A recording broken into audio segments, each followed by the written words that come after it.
Alright, here's the completed saltwater mixing station that I built. Where to start? Well, it's made up from two 55-gallon food grade barrels. I built a stand for it into the corner of my garage so that I could stack them one semi on top of the other. You can see how the bottom one sticks out. That's on purpose. The top one is going to be where the RODI water is stored. You can see right here the elbow fitting attached to the bolt, or the cap that goes on the top. That's where that float valve, I made a video on how to do out of a cap. That's where that's located at. So this fills up from my RODI unit and fills up with water. And then when I need to use water, I have two options. Down here, I have coming out from the bottom of the barrel, there's a bulkhead and then a union going into a T, so the water goes that way or goes this way. If it goes this way, I have a ball valve just on the end of a hose, so I can fill up one of my top-off barrels like that one or that one. I could hook it right into my sump for my auto top-off, but or if I need to make salt water, like I quite often do, on the end of this, all that is a threaded elbow, a threaded 1-inch elbow. So that way I didn't put any Teflon tape or anything on it. I just threaded it in there most of the way. And then there's a hose barb fitting on the end of here to kind of direct, as like a nozzle to direct the water flow. And when I need to fill it up, I just open the valve.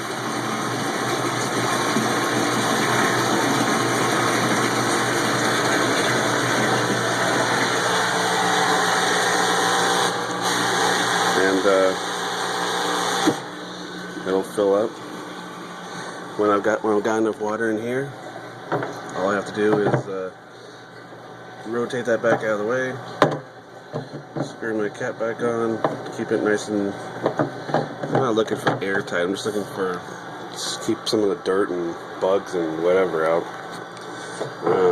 And on this side, I'm just going to use a big funnel, pour the salt into the barrel. In this barrel right here, there's another bulkhead at the bottom of this one, and it comes out from the bottom into a T. If I'm mixing up salt, the water's just gonna come out from the bottom into my pump, up, and then right back into the top of the barrel to stir up the salt water. I had it come into a T, and then I put a smaller valve on that side. That's just in case if at any point something happens and I can't use my pump to get the water out of the barrel or to do whatever I might need to do with it. I can always use that just to drain it off instead of having to just undo a fitting or whatever and flooding out my garage. So that's pretty much it. This is my little pump I just had laying around. It's a Quiet One 2200. The name's kind of ironic because I don't really think they're all that quiet, but so that's what circulates the water back up. If I decide that I need, when the water's all mixed up and I need to send it to my sump, because I'm not gonna send it to, I'm not gonna send it to 5-gallon jugs anymore. I'm gonna hook a hose up to here. My sump is on the other side of the wall right there, or my whole tank's on the other side of the wall.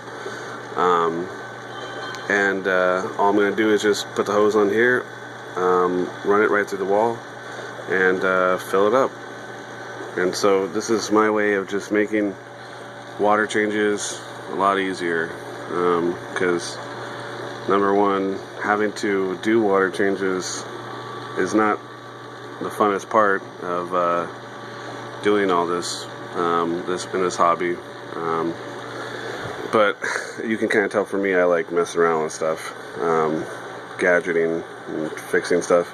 I really do. I like the hardware stuff, I think, the most. I mean, I don't know. I like the project stuff.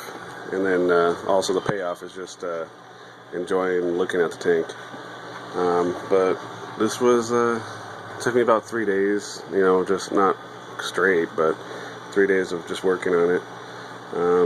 So yeah, so it turned out pretty good. Eventually I'm probably gonna, right now I just have it hooked into a surge protector, but eventually I'm probably gonna run it through that cord through the wall also and plug it into my apex, just so that when I'm inside and when I have the hose hooked up to there and I'm inside and I want to kick the pump on to fill up the sump, I can turn it on and off from inside the house instead of having to run out here and shut it off or whatever that case may be.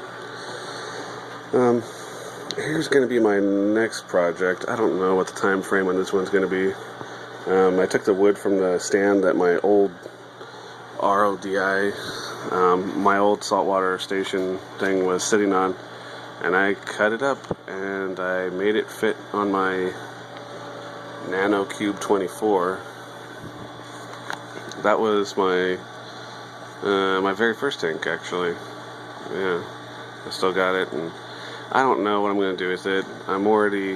Originally I was going to make it into a quarantine for if I buy new fish or whatever, but already I've kind of gotten a little overboard with it, and I drilled it, I added a sump, and I'm kind of come up with this idea for like a double-decker sump because it's kind of low on space in here.